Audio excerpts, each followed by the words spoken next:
morning. Panginoon, maraming salamat po sa inyo pong presensya sa aming kalagitnaan. Alam po namin that you are omnipresent. You are here in this place, Lord.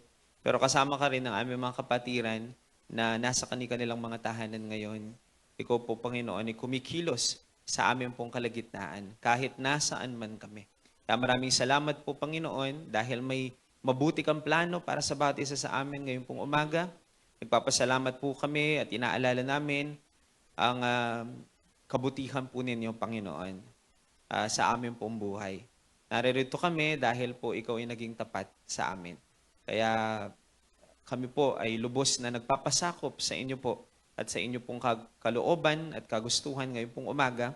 Dalangin namin pagkalooban mo kami ng karunungan upang sa gayon maunawaan namin ang aming pong mga mapapakinggan, mapag-aaralan sa inyong salita at maisagawa po namin ito sa aming mga buhay upang malubos ang inyong pong kagalakan sa amin.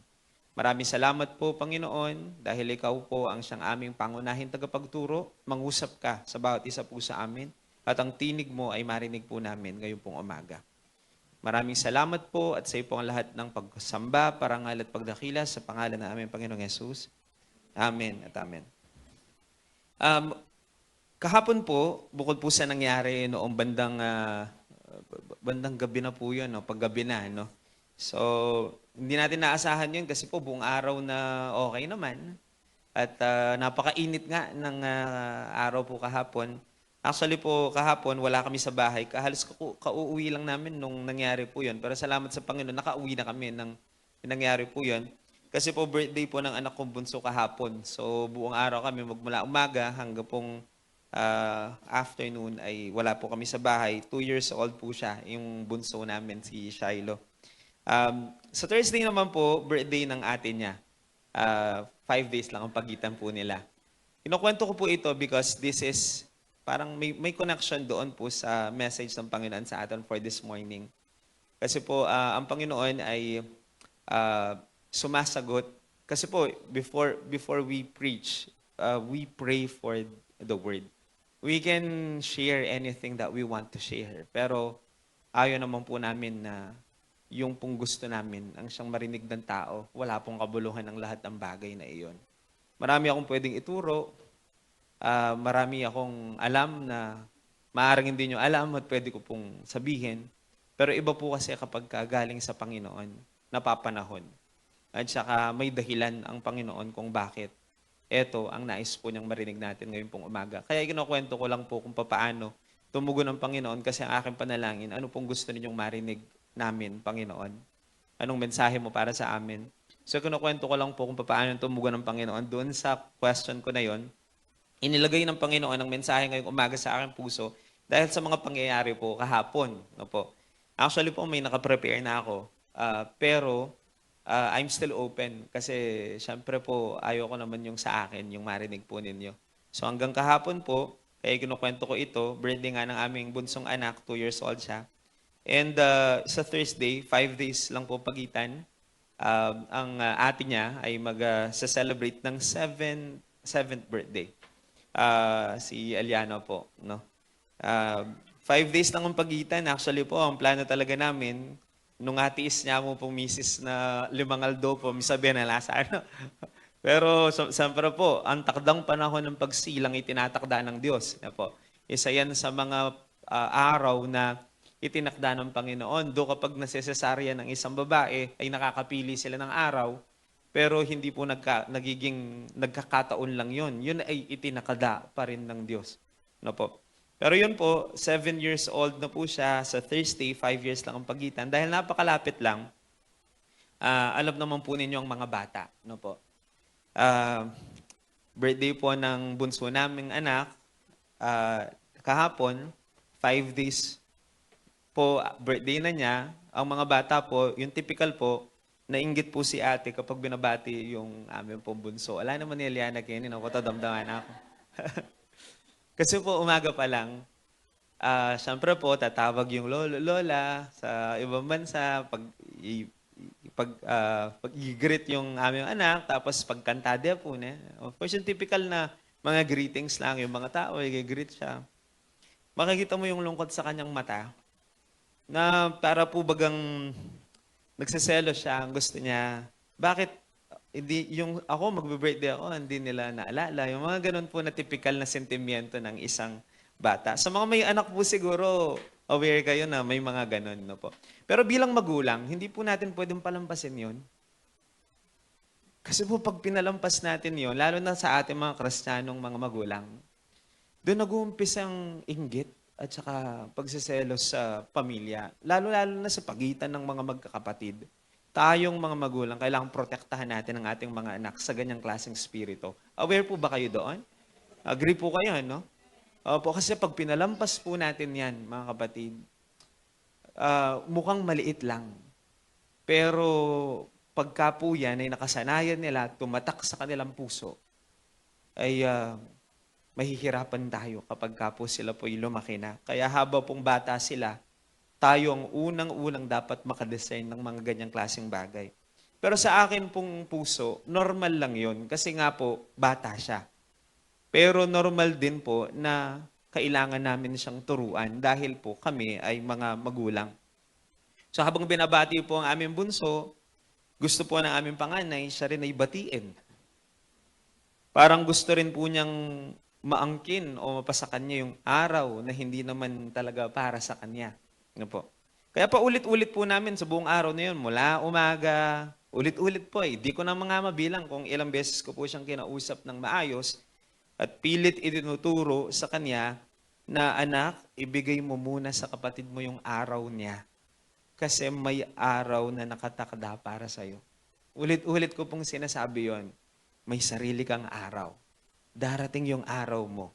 Pero yung araw na ito, araw ng kapatid mo. Kaya ibigay mo ito para sa kanya. At saka kapatid mo siya, kailangan maging masaya ka kapag ka masaya yung kapatid mo. Itinuturo ko po yun. Paulit-ulit sa araw pong yun. No? Kasi nga po, tama naman, may sariling araw naman talaga siya.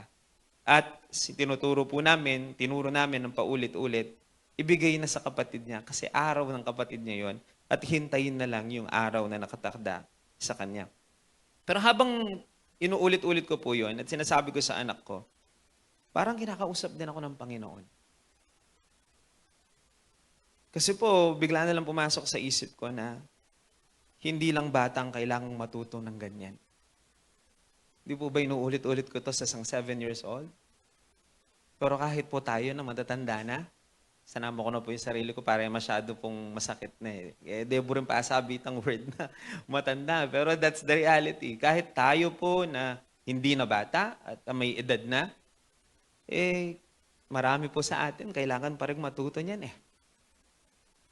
Naisip ko po na hindi lang pang 7 years old ang aral na yon, na dapat hintayin yung tamang panahon para sa atin. At may tamang araw ang Panginoon para sa bawat isa sa atin. Yung lesson na matutong maging masaya kapag pinagpapala ang iba, hindi lang pang 7 years old ang ganong klaseng aral eh. Kaya nga habang tinuturuan ko ang aking anak na 7 years old, parang kinakausap ako ng Panginoon. Alam ko naman pong hindi po mga bata ang aking kakausapin ngayon pong umaga.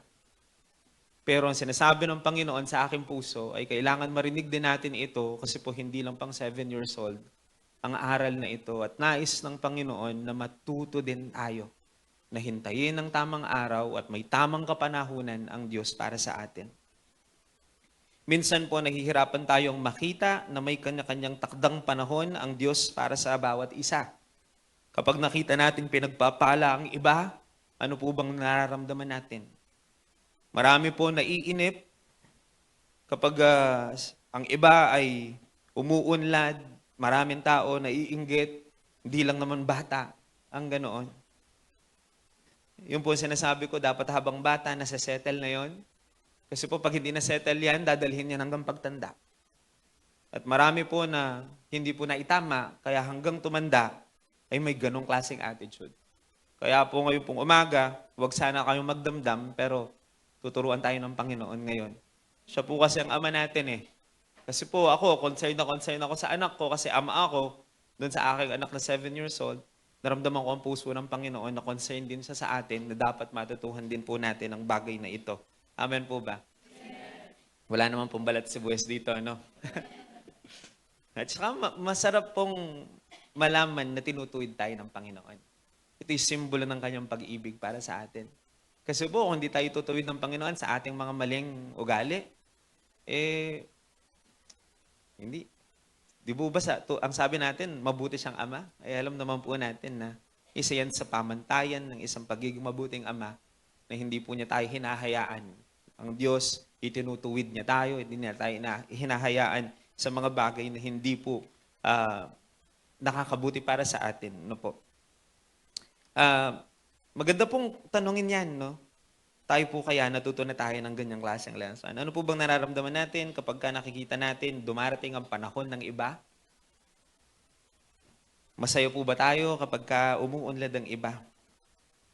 Kapag po ginagamit ng iba ang ibang tao, ano po bang nasa puso natin at nakikita natin sila?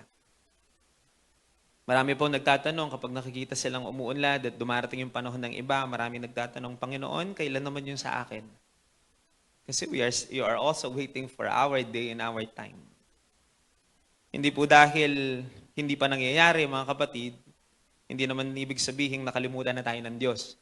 Baka hindi pa talaga yung panahon. Katulad po ng itinuturo ko sa anak ko, anak, Sabado pa lang ngayon, araw ng kapatid mo to. 5 araw na lang, hintay ka, darating yung sayo.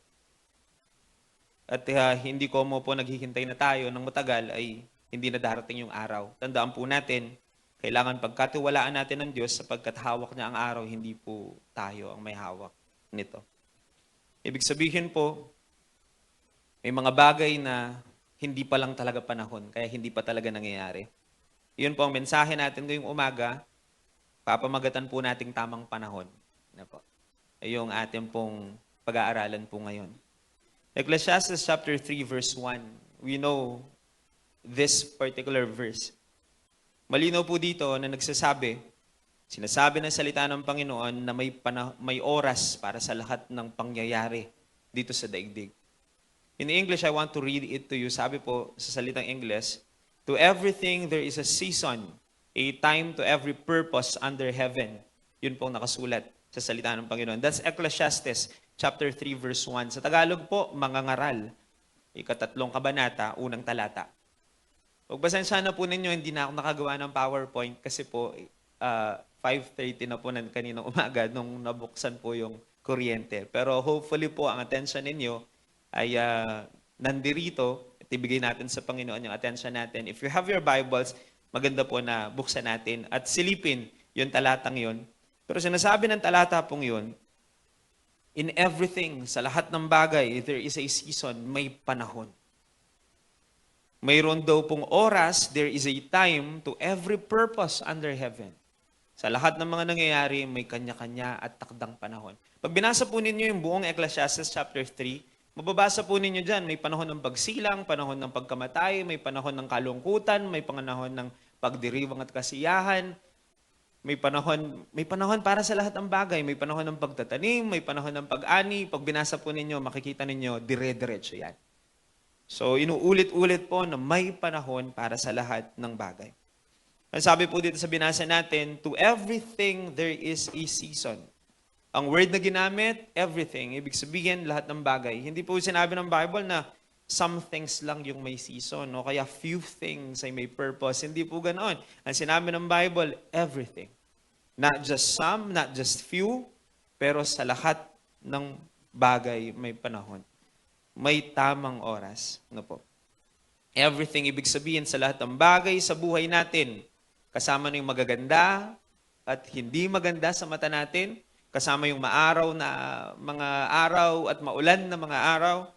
Ang sabi po ng Bible, sa lahat ng yan, may purpose ang Diyos sa lahat ng yan at may takdang panahon sa lahat ng yan. At sa ating pong pag-uusap patungkol dito, gusto ko lang pong mag-share ng 3 punto ngayong pong umaga. Unang punto na sinasabi ng talatang binasa natin, malinaw naman po, may panahon ang Diyos sa bawat bagay. May tamang panahon ng Diyos sa bawat bagay. Yan ang unang-unang punto natin na i-highlight po ngayon. Alam po ninyo mga kapatid, hindi po pare-pareho ang timeline ng bawat tao. Katulad ng hindi pare-pareho ang atin pong mga araw na inilatag ng Panginoon sa atin. Maaaring may mga magkaka-birthday po dito. Um, pero kadalasan, I think very seldom siguro, hindi ko naman po inaalis na pwedeng mangyari. Na yung araw ng pagsilang at araw ng kamatayan yung magiging pareho sa isang tao. I think that's, ano po, no? Rare, very rare if meron. Pero ang inilatag ng Panginoon sa atin na taon, araw, oras ay magkakaiba. Magkakaibang timeline ng bawat tao. May mga taong maagang nagtatagumpay, may mga taong late bloomer na kung tawagin. May mga taong mabilis makakita ng sagot. Kung may mga panalangin, mabilis yung sagot ng Panginoon. May kanya-kanyang time ang Panginoon. Mayroon namang mga panalangin na years mo nang pinagpipray, pero hanggang ngayon, nagpipray pa rin. Purihin ng Panginoon kung hanggang ngayon, hindi pa po tayo sumusuko. At nananalangin pa rin at nakikita ng Panginoon ang lahat ng yan. Iba-iba po talaga. Mayroong pagkakataon na kailangan mo munang maghintay.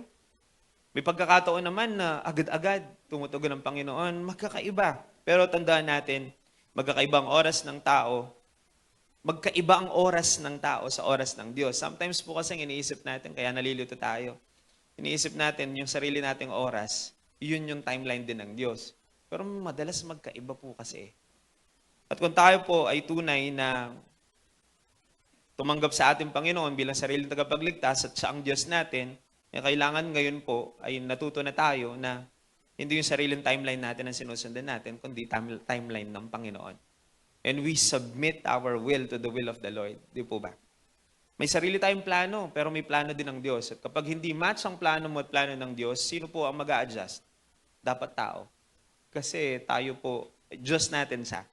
Ano po? Lilinawin pa po natin yan sa ating pong pag-uusap. 2 Peter chapter 3 verse 8, nais ko lang pong i-share talatang ito. Haba po kasing sinusulat ko ang mga bagay na ito, naalala ko ang talatang ito. Sa 2 Pedro, 3 kabanata, 8 talata. Ang sabi po dito, one day is the Lord as 1,000 years, and 1,000 years as to one day. So, in comparison with our counting sa oras at panahon at sa taon, may iba talagang oras doon po sa langit, ibang oras ng Diyos. Ang isang araw po, ang 1,000 taon daw po sa atin, parang isang araw lang sa Panginoon. Yan ang sinasabi po doon. So if we are comparing our time with yung time ng Panginoon na alam natin, magkaiba. Yung literal po nating oras kasi 24 hours a day lang. Pero I believe po sa langit hindi po ganyan. Magkaiba yung oras, magkaiba yung time. Lalo-lalo na po kung oras ng Panginoon ang pag-uusapan. Minsan po feeling natin late na ang Diyos, pero ang totoo, mga kapatid, hindi po kailanman mahuhuli ang Diyos. Minsan po ano lang tayo yung, ano bang tawag doon? Nervyoso lang tayo. Na feeling natin, na Lord, maputo na kayo kuryente. Akala natin late na, pero naranasan na po ninyo, nasakto lagi ang Panginoon sa lahat ng bagay. Minsan nakala natin late, pero ang totoo, mayroon lang talagang tamang panahon ang lahat ng bagay. Naalala ko po, sina Moses noon, di po ba, nang sila po ay lumaya sa pag-aalipin sa Ehipto, na-corner sila. Pwede naman pong maaga silang nakarating doon at maagang hinati ng Panginoon yun, pero may timing ang lahat ng bagay. Na-corner talaga sila to the point na malapit na silang mahabol. At doon po gumawa ng miracle ang Panginoon. Minsan po, ang mga bagay-bagay na akala po nating huli na, minsan pinanghihinaan tayo ng loob kasi po, ang main reason po siguro ay kakulangan ng tiwala sa Panginoon. Pero kung alam po natin ang may hawak ng oras at panahon ay ang Diyos, I think po mababawasan yung ating nervyos at takot sa mga pangyayari sa ating pong buhay. Marami po kasing kinakabahan kapag may mga nangyayari ng hindi po natin inaasahan, di po ba? Pero sa ating mga anak ng Diyos, dapat pagkatiwalaan natin ng Panginoon, hawak ng Panginoon ng oras at panahon. At hindi po magkukulang, mahuhuli, hindi malilate ang Panginoon sa kahit anong bagay. Alam po ninyo mga kapatid, katulad po ng isang prutas, kahit anong gawin mo, hindi mo talaga mapapabilis ang paghinog noon. Pwede siguro kung pipitasin mo muna, at gagawa ka ng sarili mong paraan. Pero hindi na po ito kasing tamis, dong talagang natural na proseso nito, no po. Kapag pinilit, marami nasisira. Agree po kayo doon? Maraming nasisira pag hindi sinunod yung tamang oras at tamang panahon. Subukan po ninyong magluto kahit ano lang, pasta lang at spaghetti. Pagka hindi po sa tamang oras mo inalis yon, masuspoil yung pagkain eh. Sino pong may gustong kumain ng malambutan noodles? Ako buring, ako buri, pekay ako buri, tapong malambot, ang overcook. May sakto talaga eh. Ayoko din naman kumain po ng malutong yapa. Itang panahon. Uh, leko mo ne. At hindi lang po sa pagkain yan. Kahit pag nagbe-bake, alam naman po natin, may tamang oras. Pag hindi, pwedeng masira ang lahat ng bagay.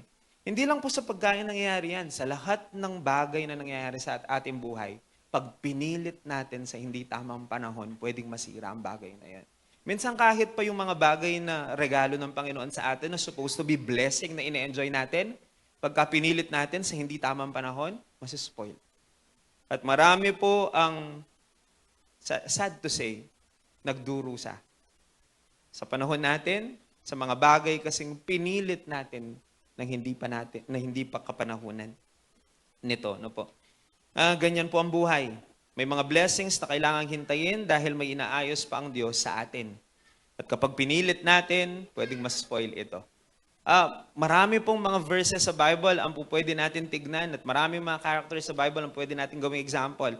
Naalala ko lang po ang mga ilang characters sa Bible. Si Joseph po, if you know him, maagang nagbigay ng pangako ang Panginoon sa kanya through a dream na siya po ay iaangat ng Panginoon at gagamitin ng Panginoon.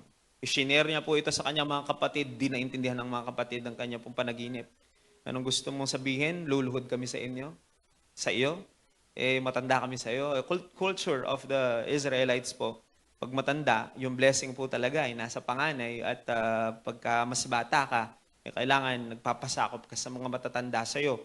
At nang ikwento po ni Joseph, kasi po sa kanyang panaginip, parang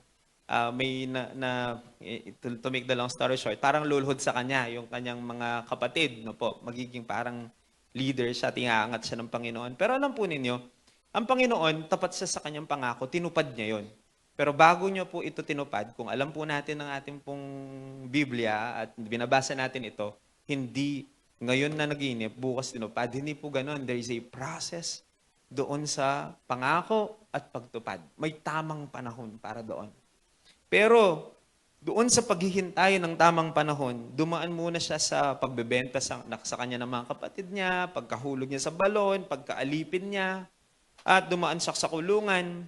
Bakit po? Kasi hindi pa yun ang tamang panahon bago po siya naging tagapamahala ng Ehipto. Tinupad ng Diyos yun, pero dumaan siya sa lahat ng proseso.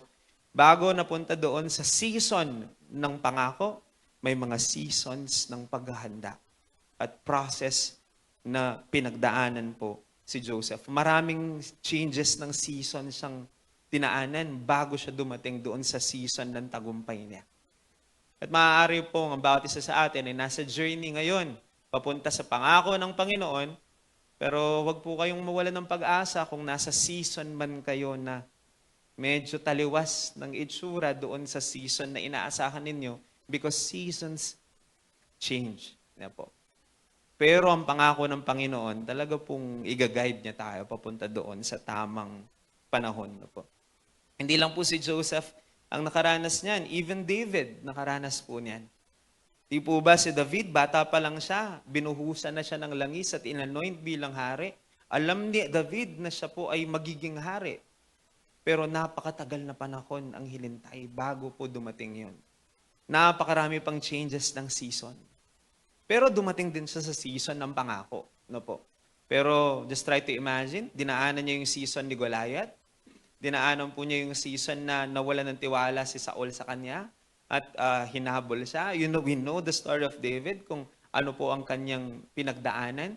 So dumaan siya sa mga season ng tag-ulan, tapos siguro po, kung tayo po kasi 2 season lang tayo. No? May mga season siya ng winter, fall, bago siya dumating doon sa napakagandang season ng kanyang buhay na pangako ng Panginoon. Kung si David at saka po si Joseph at marami pang mga lingkod ng Panginoon ay dumaan sa mga ganong klaseng season, magtataka pa po ba tayo kung tayo po ay dumaraan din sa iba't ibang season? Pero ang mga kwento po ng mga tapat na lingkod ng Panginoon na ito ay magbibigay sa atin ng lakas ng loob at saka tapang na harapin yung mga seasons ng buhay natin kasi alam po nating nangyari na sa mga anak ng Panginoon yon, pero dahil naging tapat sila sa season nila ngayon, dinala sila ng Panginoon sa tamang season ng kanilang buhay. Ano po? Ayan, na marami pa po akong naisip ng mga characters sa Bible, but of course, di tayo matatapos. But every character in the Bible, hindi po instant yung kanila pong pagkaabot doon sa rurok ng plano ng Panginoon sa kanilang buhay. Dumaan lahat sa proseso. At dumaan din sila sa mga pagkakataon ng pagsubok, problema, katulad po ng bawat isa sa atin. Pero nakita po natin ang katapatan ng Panginoon. Dumaan lang talaga, dumadaan sa process, no po. Psalms 27 verse 14, ang sabi po ng Bible, "Wait on the Lord, be of good courage, and He shall strengthen thine heart." It talks about waiting for the Lord. And while waiting, kailangan magkaroon daw po tayo ng courage at huwag tayong panghinaan ng loob, no po. At habang tayo naghihintay doon sa season ng buhay natin na kung saan tutuparin ng Panginoon ang kanyang mga pangako sa atin, ay palalakasin at patatatagin daw tayo ng Panginoon. Pero ang paghihintay po sa Diyos ay hindi madali. Pero gusto ko sabihin, hindi siya madali pero hindi sayang yung paghihintay. Makikita natin na worth it kung hihintayin natin yon. And this will lead us to the second point. May mga bagay na hindi dapat ipilit kapag hindi pa panahon. Huwag ipilit pag hindi pa panahon. Ano po? Di po ba point number 1, may panahon sa lahat ng bagay? Number 2, we should honor yung time, right timing. At huwag ipilit kapag hindi ito napapanahon. Ito po ang problema ng maraming tao ngayon. Ayaw natin naghihintay. Gusto natin instant. Kaya sumikat lahat ng mga instant, di po ba? Fast food, instant noodles, instant ganito, instant ganyan. Gusto natin mabilis. Gusto natin kaagad-agad nandun na. Instant. Kaya po marami gusto instant blessing, instant success, instant relationship, instant answer sa ating prayer. Yun yung mga gusto ng marami. Pero tandaan po natin mga kapatid, kapag ipinilit natin ang isang bagay na hindi pa napapanahon, madalas po pinagmumulan yan at nagiging sanhi ng malalaking problema sa ating buhay. Halimbawa po si Abraham at si Sarah, alam natin ang kwento nila, di po ba? Pinangakuan sila ng Panginoon ng anak, kahit baga sa kanilang matandang edad. Pero nainip sila. Alam po natin yung kwento. At ano pong ginawa nila? Tinulungan nila ang Diyos, kahit di naman kailangan ng Diyos ang tulong. Nagkaroon sila ng bright idea. May pangako ang Panginoon na anak sa atin, matanda na tayo. Parang gumawa sila ng sariling paraan. Ipinilit nila. Hindi pa tamang panahon. Hindi sila naghintay. Ipinilit po nila. Ipinilit nila na tulungan ang Diyos. Gumawa sila ng sariling plano. Pero mga kapatid, ang nangyari po, alam natin, ipinanganak si Ishmael. Alam naman natin lahat ng anak ay blessing from the Lord. That's written in the Bible. Pero si Ishmael po kasi ay ipinanganak just because hindi sila nakapaghintay. Yun po ay simbolo ng parang pilit na bunga. Pinilit nila at hindi pa napapanahon. Hindi ayon sa tamang timing ng Diyos at hindi ayon sa tamang paraan ng Diyos. Kasi po ang Diyos may sariling paraan at may sariling panahon. Kadalasan po, ipinipilit ng tao ang sariling panahon at sariling paraan natin. Pag ginawa po natin yan, may papanganak po talaga ang maraming mga pagmumulan ng problema. At may panganak nga po si Ishmael, at alam po ninyo, hanggang ngayon po, ay burden ng buong Israel ang paglabas ni Ishmael. Alam po natin yan. You can research about it. Yung nangyayaring kaguluhan po sa Israel, may reason and connection yan dahil nagmadali si Abraham at saka si Sarah. Marami pong mga tao, ganyan po ang storya. Marami mga tao nasa problema ngayon, sugatan dahil may mga ipinilit sila sa kanilang buhay. Halimbawa po, pinilit na relasyon. pinilit na trabaho. May marami pong humingi ng prayer sa amin. Sir, pag pray mo ko po, masisipit ko kayong work ko.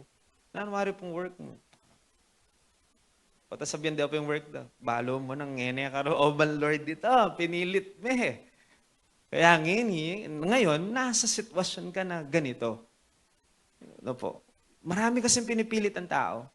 Kaya pag may problema, pansinin po ninyo, baka may pinilit tayo. May mga nagpupumilit, pinilit na opportunity.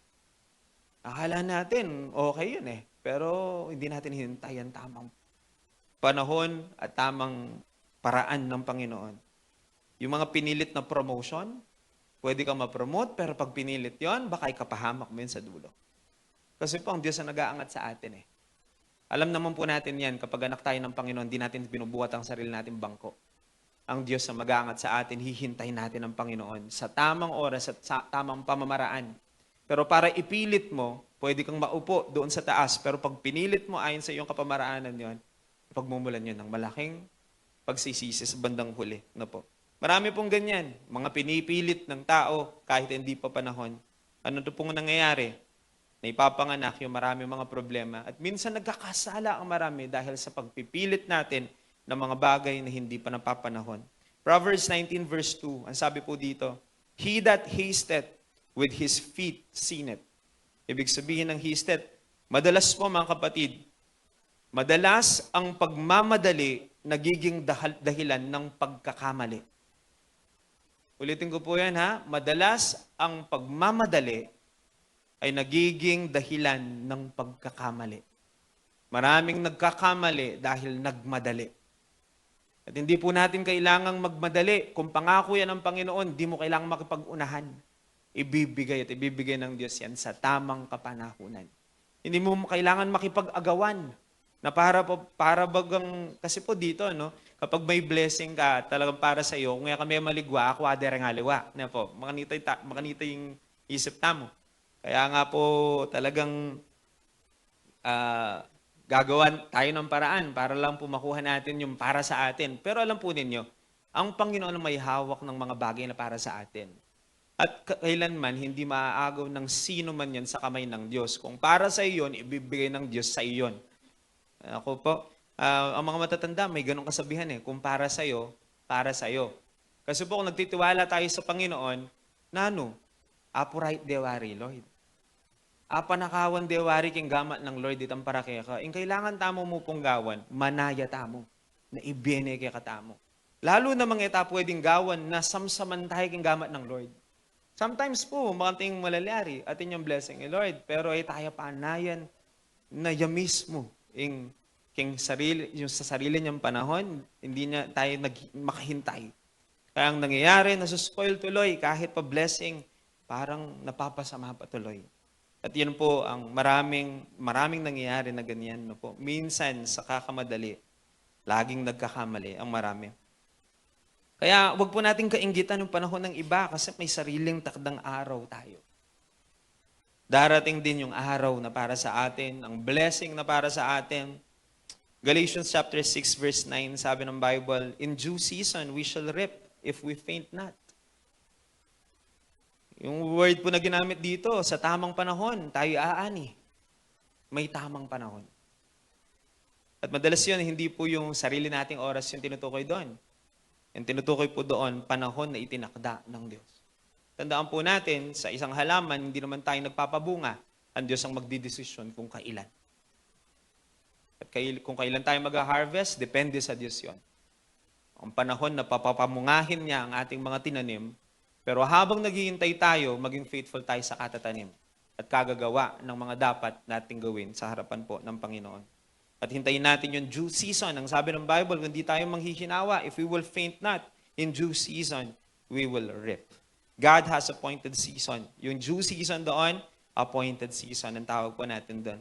At kapag dumating ang panahon na itinakda ng Diyos, walang makakapigil doon.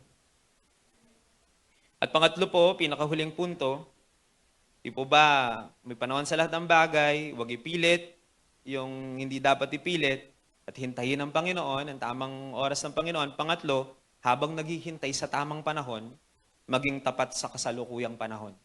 Kasi po baka po, focus na focus tayo doon sa season, future season, nakalimutan nating mabuhay ng tama sa season natin ngayon. Kasi we are focused on the next season, nakakalimutan natin yung season na kung nasaan tayo ngayon.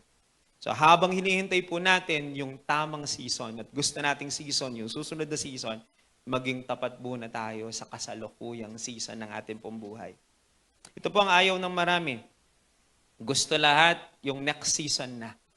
Kailan kaya ako makakalampas dito, Panginoon? Gusto natin lagi matapos na itong season, makalipat na tayo sa susunod na season. Pero hawak ng Panginoon yon. Hindi po natin decision yon. Hindi, alam po ninyo mga kapatid, kailangan matuto tayo na maging faithful sa current season habang naghihintay tayo sa next season. Now, the question is this, very good question. Kayo lang po makakasagot niyan. At wag na po ninyo sagutin ng malakas, sa puso na lang natin. Sa current season po ba natin, faithful tayo?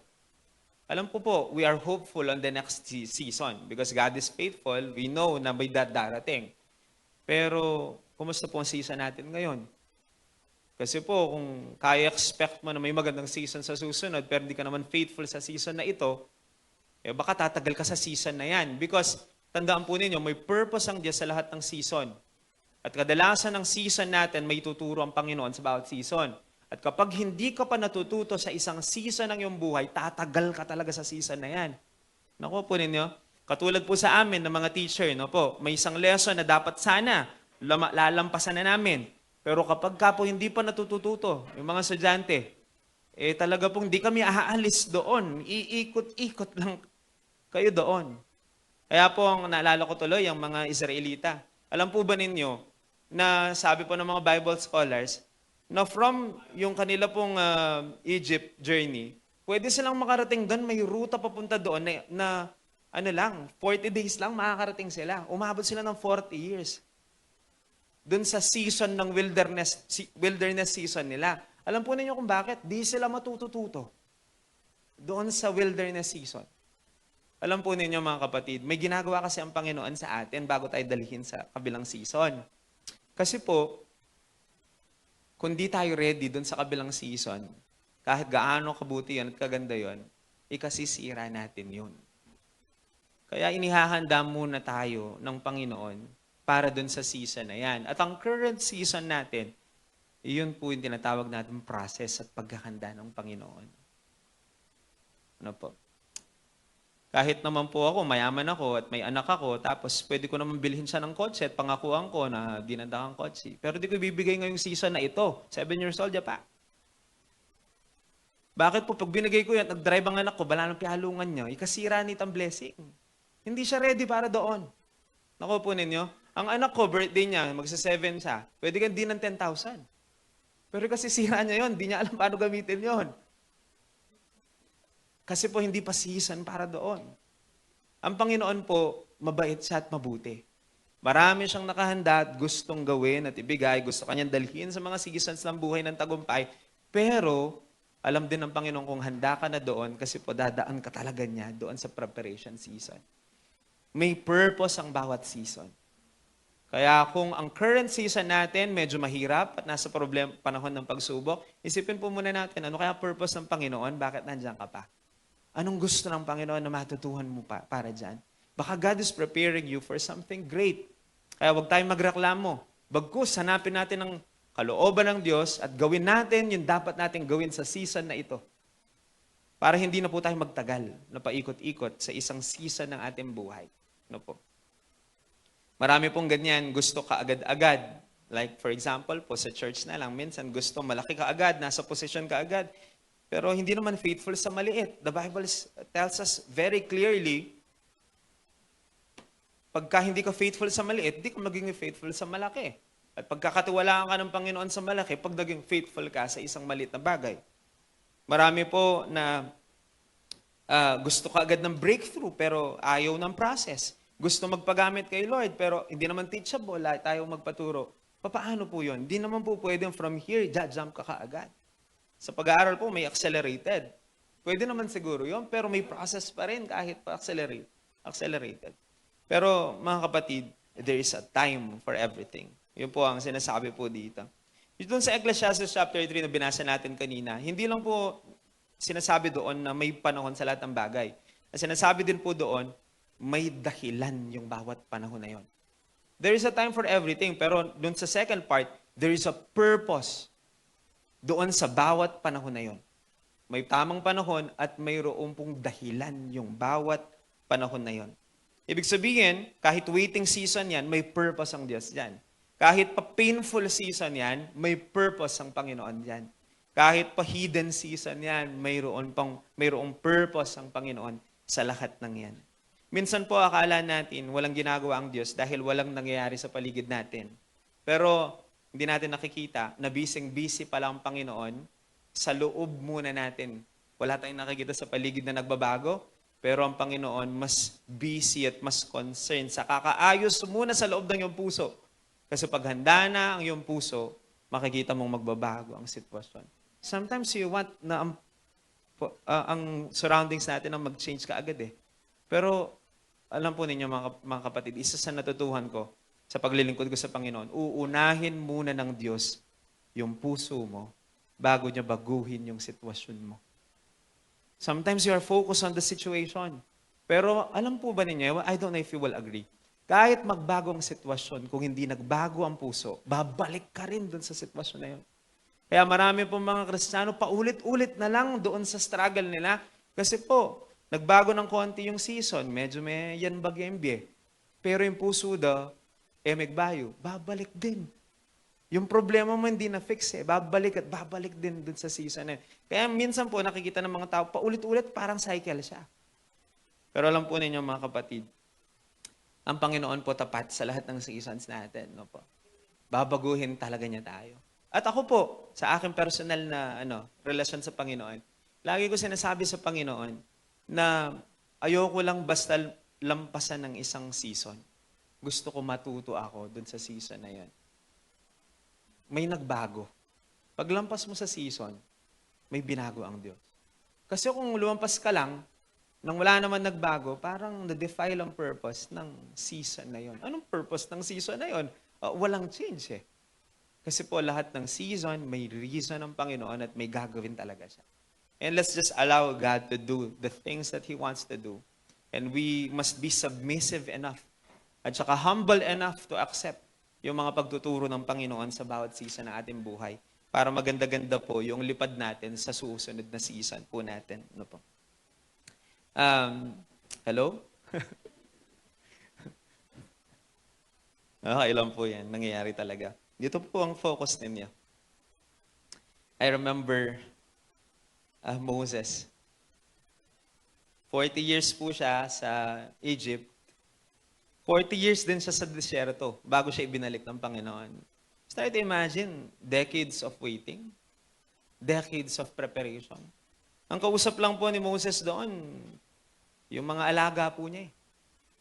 Yung dati pong scepter na hawak niya, kasi daw po parang prinsipe ang dating niya sa Egypt noon, nung siya po ay makita, no po, nung prinsesa doon. Mataas ang kanya pong position. Sabi nga po nila, baka scepter ang hawak niya, pero pinalitan muna yun ng Panginoon ng staff. Try to imagine the difference. Pero may plano ang Panginoon sa kanya. Gagamitin pala siya ng Panginoon para mapalaya yung mga Israelita. Pero dumaan din siya sa proseso. Decades of waiting. Hindi nga niya alam kung anong hinihintay niya eh. Basta sunod lang po siya sa Panginoon. At may mga season na ganyan, di natin alam yung susunod. Pero okay lang sa akin yun, tapat ang Diyos eh. Basta po ako, alam ko tapat ang Diyos. Hindi ko na kailangan malaman kung ano susunod na mangyayari. Kasi alam ko kung tapat ang Diyos at hindi niya hahayaan ng isang bagay na ikasisira ng kanyang mga anak. Tiwala ang tawag po doon. No po. Preparation time. Even si Jesus, kung maalala po ninyo, bago po siya nag-start sa ministry, alam po ba niyo yung taon ng Panginoon? Ilang taon na siya nung nag-start siya sa ministry? 30 years old. At alam po ninyo kung gaano lang kahaba yung kanyang ministry? Pagmula po na nang pili siya ng 12 disciples at ginawa po niyang lahat ng bagay, ano po? Humigit kumulang tatlong taon at kalahati. Parang ganun po. 3 years, we are just talking about Ganun lang po ka-accept. But the preparation time is 30 years. For the 3 years. Just try to imagine. At tayo po nagre-reklamo sa kokonting preparation time and kokonting process. Pero ang mga characters sa Bible na nabasa natin, even Jesus Himself, ay talaga pong naghintay din ng tamang panahon ng Panginoong Jesus. Kinonsider din po ng Panginoong Jesus the proper timing.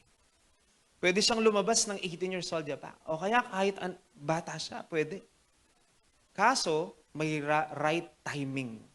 Kahit po si Jesus, pinakita niyo yun, may timing talaga ang lahat ng bagay.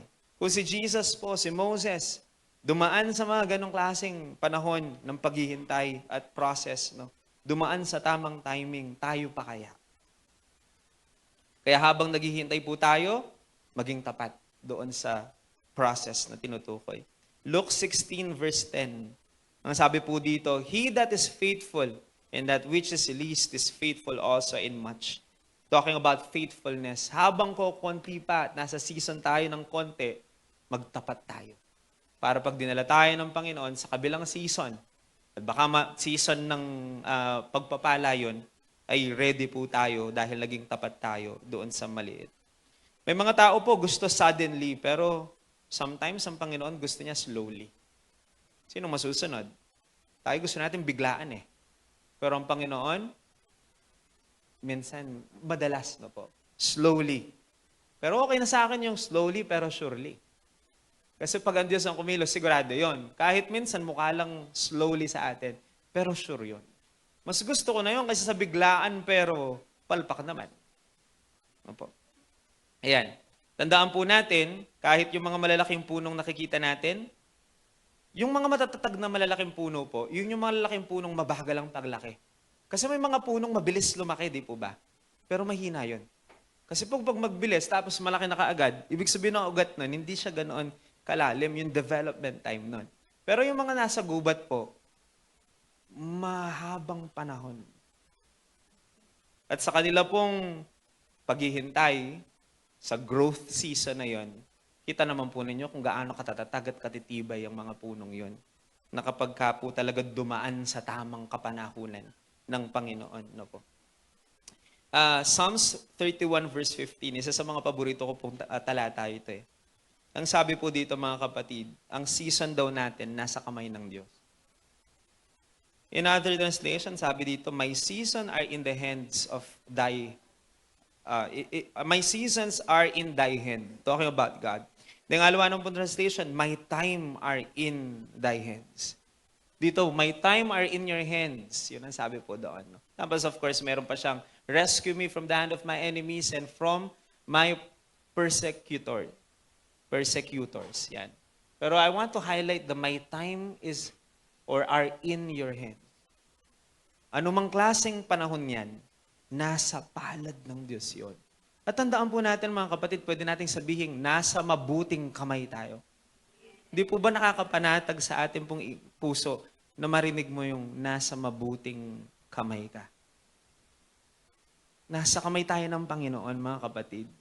Kaya pagkatiwalaan natin siya. Kahit pa nasa anong season ka, ang season mo kasama ka, ay nasa kamay ng Panginoon. At kailanman po mga kapatid, kapag ka nasa pangangalaga ka ng palad ng Panginoon, hindi tayo mapapahamak. Sigurado po yun. Malapit na po ako magtapos, pero gusto ko lang pong bigyan ng diin ng konting exegesis lang. Alam po ba ninyo na kapag sinasabi yung time sa Bible, may dalawang Greek word na ginagamit sa Biblia. Naririnig po natin ito kay Pastor Henny kadalasan, pero gusto ko lang pong i-highlight ulit yon. Pag sinabi pong time, it can be two things. Number one, chronos. Tinatawag po yung chronos. Number two, tinatawag yung kairos. Parehong time ang ibig sabihin nun. Pero may difference po yun. Kapag sinabi nating chronos, ang ibig sabihin, literal na oras yun na alam natin. Ito po yung sinusukat natin sa segundo, minuto, oras, araw, linggo, buwan at taon. Chronos ang tawag natin dyan. Chronological time. Ang ibig sabihin nun, sequential. Chronos. Halimbawa po, kapag tinanong mo ang isang tao, anong oras na ngayon? Halimbawa, sumagot siya na 12 na ng tanghali. Halimbawa, yun ang sagot niya. Ang sagot po ngayon ay oras, pero ang oras na yun ay chronos. Numero yun eh. At sinukat yun sa orasan. So, 12 o'clock, 12 ng tanghali, pag sinagot ka naman ng ganon, sinagot ka niya ng oras, pero yung oras na yun, chronos. Nakuha po? So, yun po yung chronos. Pero iba po yung kairos. Ano po? Kapag ka po ang isang tao, tinanong mo na, anong oras na ngayon? Hindi 12 ng tanghali ang sinagot niya. Ang sinagot niya ay, oras na para kumain. Kairos yun. Isipin po muna niyo yung difference ng dalawa. Yung chronos, numero. Pero yung kairos, ano bang nararapat na panahon? Yung takdang panahon. Oras na para kumain, that's a different thing. Hindi yung number. We are talking about something that we need to do on that particular specific time. We call that tamang panahon. We call that may nakatakda para sa oras na yon at nakatakda kumain. That's the difference, no po. Parehong oras pero magkaiba yung dating. Ngayon sa pinag-usapan po natin, we are talking about verses na may tamang panahon ng Diyos at lahat. We are talking about the kairos, not the chronos, no po. Hindi lang po basta oras, kundi tamang oras. Kaya nga po ang title natin, hindi yung oras na, kundi tamang oras at tamang panahon. No po. Kairos means appointed time, right time, God's perfect timing. Yan po ang ibig sabihin ng kairos. Isa pa pong halimbawa para maintindihan ninyo. Kapag tinanong mo ang isang tao, anong araw ngayon? Marami po ang sasagot na May 24, araw ng linggo. Pag tinanong po ninyo yung isang tao, pwede sagot, anong araw ngayon? Linggo ngayon eh. May 24. Okay naman po ang sagot. No, tama naman yun. That's time. Or araw o panahon. We call that chronos. Pero kapag tinanong mo ang isang tao, lalo na kung Kristiyano, at tinanong mo siya anong araw ngayon, at ang sinagot niya ay araw na nakatakda para sambahin ang Diyos, that's kairos. Nakuha ninyo? Nakuha po ninyo? Kasi maraming tao, ang mata nila, chronos lang. Pero anong klaseng mindset po bang meron tayo? Sa isang season, ang nakikita lang po ba natin, tagal naman ng season na ito, hindi natin nakikita yung purpose ng season. Kasi focus tayo sa chronos, hindi sa kairos. Nakuha po ninyo? Pero alam po ninyo, may nakakatawa pang isang halimbawa para malinaw po sa atin. Malapit na po yung araw ng mga kalalakihan, babawi tayo. Pero ngayon, ano muna, kaya yari pa po yung Mother's Day, no? Pero totoo naman po ito. Tignan po ninyo, no? May naisip lang po akong example patungkol po dito. Alam po ninyo, madalas pinagbumulan ng away mag-asawa, ay magkaibang tingin nila pagdating sa panahon. Ang isa po talagang chronos mindset lang, yung isa kairos. Kaya minsan kaka-clash. Ang lalaki po, kadalasan, dahil ano lang po kami, straight lang. Diretso lang. Sa lahat halos ng bagay. Pwede kong tawagin na mas ano kami sa ano lang, chronos. Pero ang mga misis, kairos sila. Yung hindi lang basta araw ang tingin nila sa araw. Ano po? Halimbawa po, no, pinagbumulan niya ng maraming away. Ang mister, kadalasan, chronos lang yan. Kapag tumingin kami sa kalendaryo, titingnan ang makikita namin, May 24, yung calendar, yung number. At kung may mga holiday, makikita namin. Pero usually po, diretso lang. Pag calendar, kung anong araw lang, ganun lang.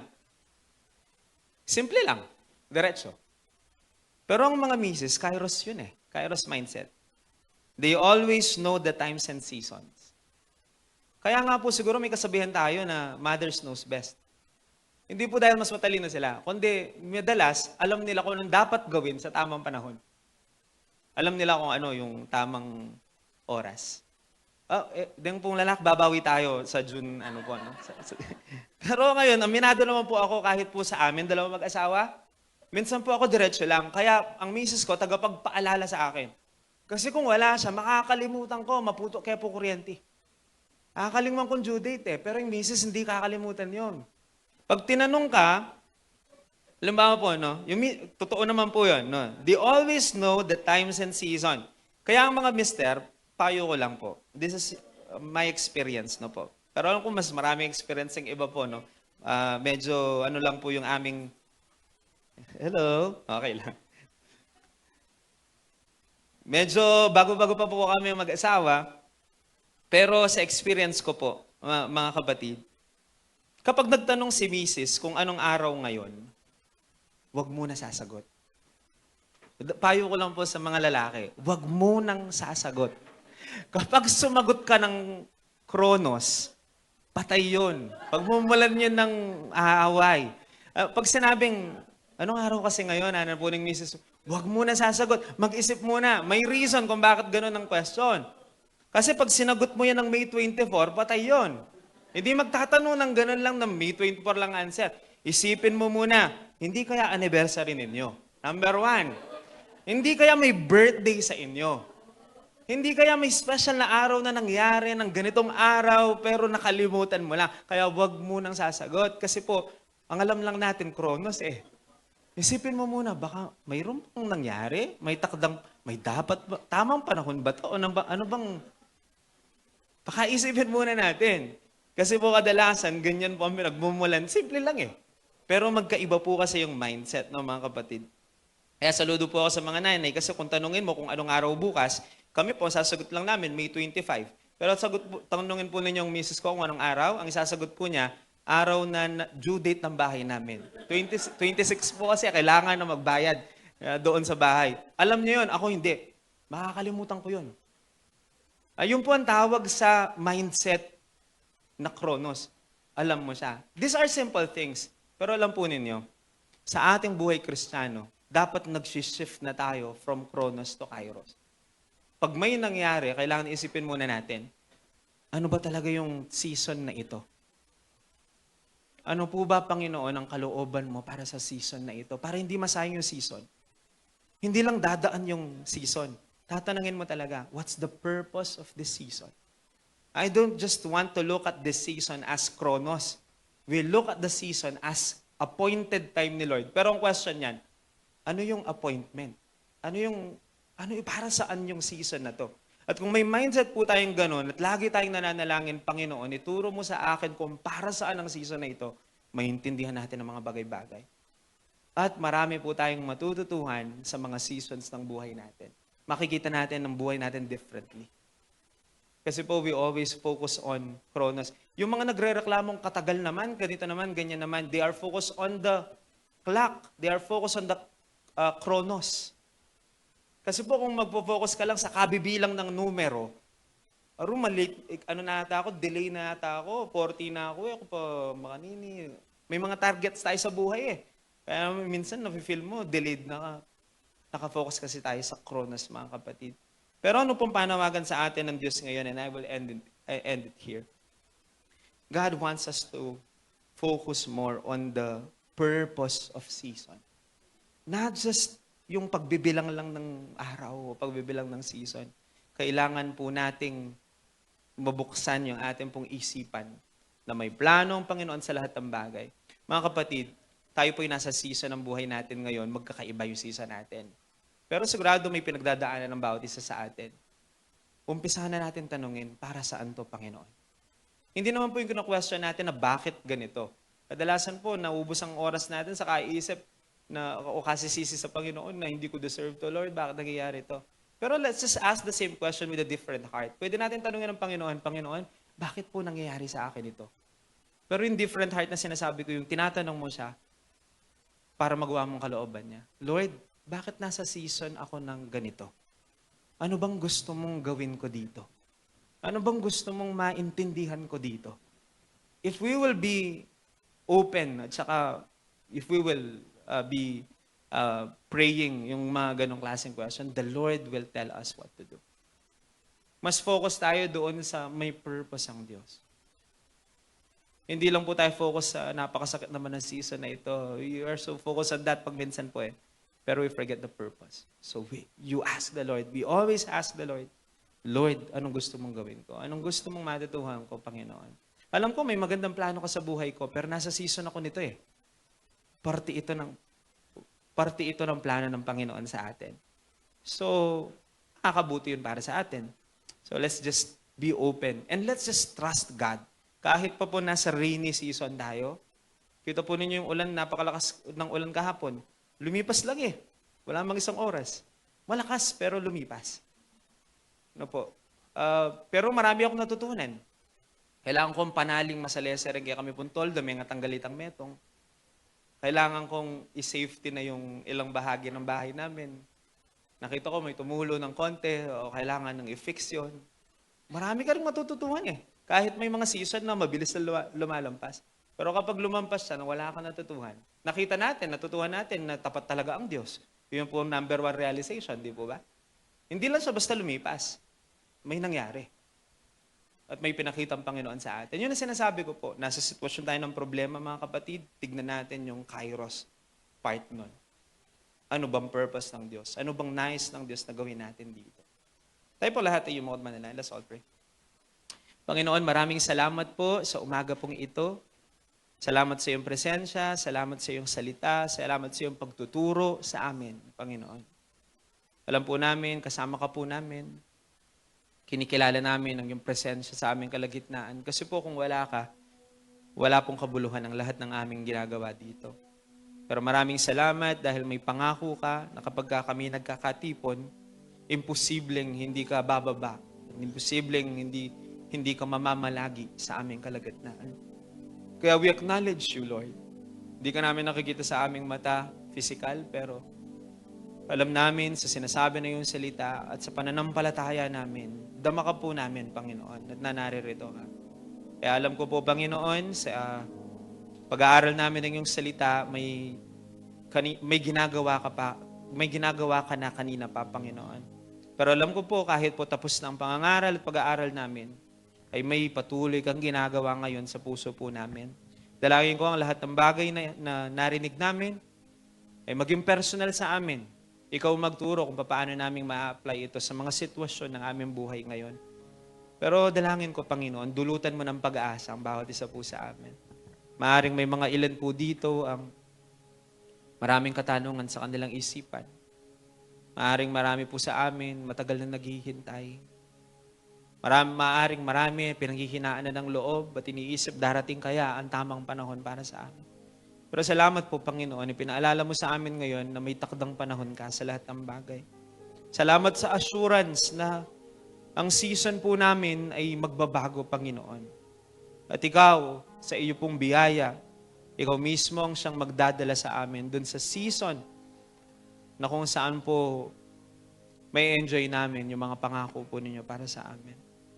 Pero habang nasa season kami ng paghihintay, maaaring ng iba nasa season po ng pagsubok, season ng ulan, anumang klaseng season na meron kami. Salamat din sa inyong salita na nagsasabing nasa mga kamay mong bawat panahon namin. Nasa anumang season kami ng aming buhay, hawak mo pa rin kami, Panginoon. Kaya panatag po kami. Kaya po ang pangako ninyong kapayapaan, di malilip na kapayapaan na pangako ninyo, dalangin ko maghari sa isip at puso ng bawat isa sa amin. Sa pagkatiwalaan ka namin, Panginoon. Kahit anong season ng buhay po namin ngayon, magtiwala kami na kami nasa palad ninyo. At kung kami nasa kamay ninyo, pwede naming sabihin nasa mabuting kamay kami, Panginoon. Maraming salamat po. At alam po namin, pinalakas mga aming spiritual na buhay ngayon pong umaga. Salamat po, Panginoon, sa pag-encourage mo sa amin ngayon. Salamat po sa pagpapaalala mong may dakila kang plano. Maaaring naghihintay kami, pero sigurado pong may hihintayin kami, Panginoon. Dahil pangako mo sa amin that you have a plan for us, and that plan is to prosper us and not to harm us. Plans to give us a hope and a future. We thank you, Lord, for your great plan for our lives, Lord. Kaya salamat po. Pinupuri ka namin, nakikita mo aming puso ngayon, puno ng pagsamba, puno ng pagpupuri. Nawa po, Panginoon, mabigyan ka namin ng kagalakan ngayong umagang ito. Ikaw lamang ang laman ng aming isipan. At ngayon nga po, nasa bahagi din po kami ng pagpipiraperso po namin ng tinapay. We will do the Holy Communion, Lord. Ito pong bagay na ito ay ginagawa namin bilang pag-aalala namin sa inyo, bilang katuparan na nakasulat sa inyong salita.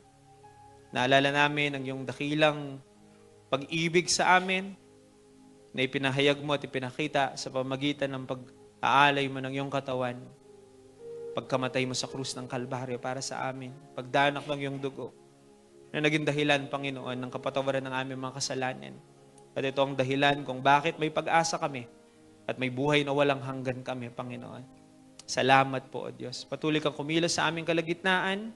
Ikaw ang patuloy na makita namin matanghal sa aming pong kalagitnaan. Ito aming dalangin sa pangalan ng aming Panginoong Jesus. Amen at amen. Manatili po tayo sa diwa ng pananalangin.